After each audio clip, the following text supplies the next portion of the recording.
امروز قراره که توی این ویدیو جذاب بریم سه تا از بهترین تله های مرگبار رو برای حالا دوستانمون یا مثلا برای حیوانات یا زامبیا درست کنیم و بتونیم از اون استفاده کنیم و محافظت بکنیم یا شوخی بکنیم در برابر دیگران.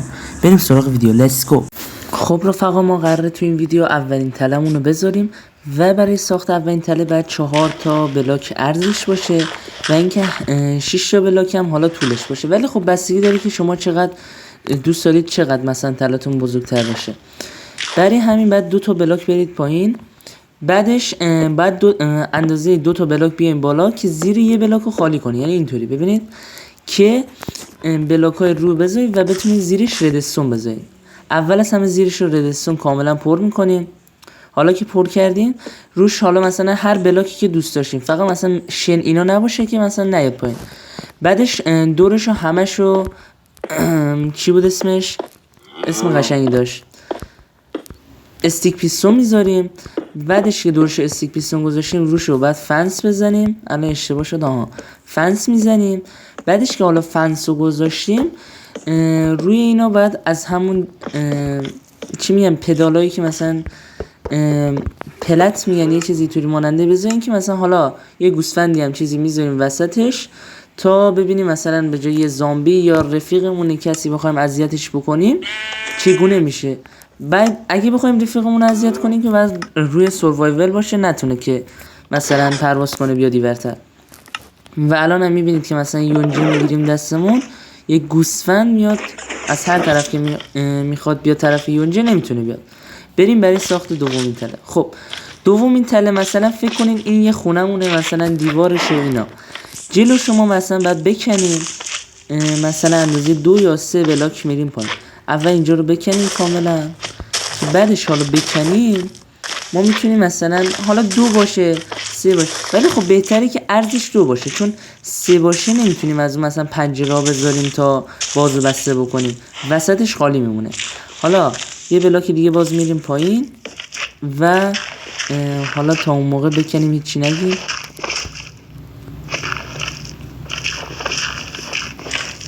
یه بلاک جامون داشت. خب حالا کفش رو باید چی بذاریم؟ لاوا بذاریم. میریم توی کوله پشتیمون لاوا رو برمیداریم. لاوا رو برمیداریم و کفش رو کاملا باید لاوا بذاریم. واسه بیایم بیرون، پنجره هم برداریم. حالا فرقی نمیکنه رنگ پنجره چی باشه، ولی خب کفش رو لاوا میذاریم. بعدش ولی خب ما اشتباهی که کردیم اون قسمتی که خالی بود چوب گذاشتیم و آتیش گرفت. حالا اینها رو کاملا پنجره میکنیم دورش رو. حالا اون زیاد اهمیتی نداره ولی خب مهم اینه که درست میشه. حالا فعلا ما نیت فقط اینو درست بکنیم. این بر کامل ردیف پنجره میذاریم و باز طرف مخالفش، یعنی اینوری اینطوری میذاریم که بتونیم راحت تر کارمون انجام بدیم. بعدش دور اینا رو بعد ردستون بذاریم. ردستون رو برمیداریم و دور اینا رو کاملا ردستون میذاریم. ولی شما بهتره که مثلا دیوارتون مثلا یه کوچولو ببرید عقب‌تر که مثلا الکی ما الان باز دیوار مجبور نشیم بکنیم، مثل من که الان مجبور میشین دیوار رو بکنین. اونجا کاملا دیگه فقط زیرش بزنین و مثلا یک دونه بلاک عقب‌تر باشه دیوارتون و حالا مثلا فرق نمیکنه، ولی نباید الان اینجا استیک پیستون بذاریم، ولی خب اشکال نداره. میخواست فقط بهتون بگیم که مثلا اگه مثلا یک خونه که برای مثلا مقابله با زامبیا باشه، وقتی زامبیا میان شما مثلا میان جلو درتون، شما اینو میزنین درجا میفتن توی لاوا و عبه میرن دیگه. اینش قشنگه. حالا باز استیک پیستون رو بردیم سریع یک ردستون بزنیم و ببینید اصلش این میشه، خیلی زیبا میشه. ولی خب دکمه لور رو باید ببریم توی خود خونه.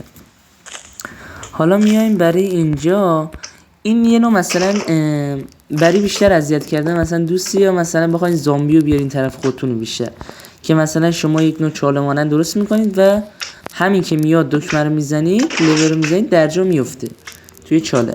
خب این ورم بعد حالا 3 تا استیک پیستون میزنید. فرقی نمیکنه استیک پیستون هرچی بیشتر باشه چی میگن چالتون بزرگتر و بیشتره، مثلا طولش بیشتره.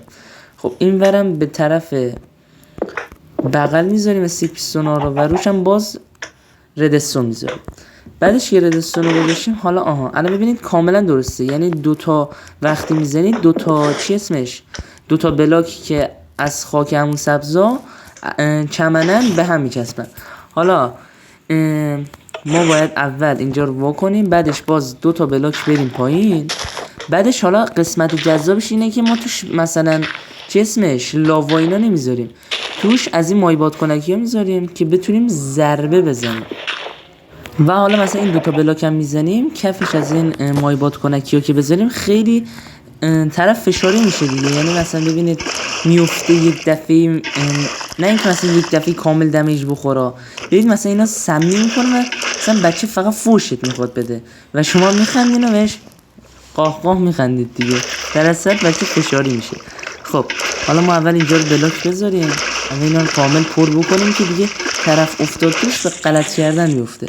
و حالا بلاک رو بذاریم که اون آبا از بین بره و حالا بلاک‌ها رو که بکنیم و دکمه همون لیور رو بزنیم دیگه میبینیم چقدر گنگ میشه. مثلا اینجا خونه‌مونه، مثلا دیوار رو میکشیم مثلا روش، مثلا دیوارا رو بزنیم، مثلا جوری بزنیم که اون چی اسمش، اون کشویی که میاد جلو از چی اسمش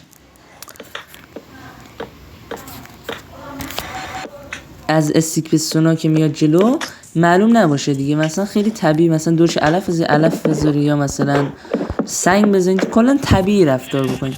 بعدش مثلا اینجا یک گوسفندی چیزی میذارید، حالا در رو میذارید که طبیعی جلوه بده. آره خیلی گنگ میشه. چون این ویدیو رو قبلا گرفتم الان دارم روش صدا گذاری میکنم و اینه اون موقع روونتر بود توضیح دادم. ولی خب بار بعدی باید سعی میکنیم که حتما این کار رو براتون میکنیم و اینکه سعی میکنم موقع ویدیو گرفتن همون موقع براتون توضیح بدم که راحت تر باشه، هم برای شما هم برای من. خب فکر کنم اینجا آره دیگه. بعد یک دونه یونجه برداریم بدیم به دهن این گوسفند و خود گوسفندم برداریم، تخم گوسفندو استغفرالله، تخم گوسفندو برداریم، گوسفندو اون ور اسپان میکنیم. آقای گوسفند آفرین.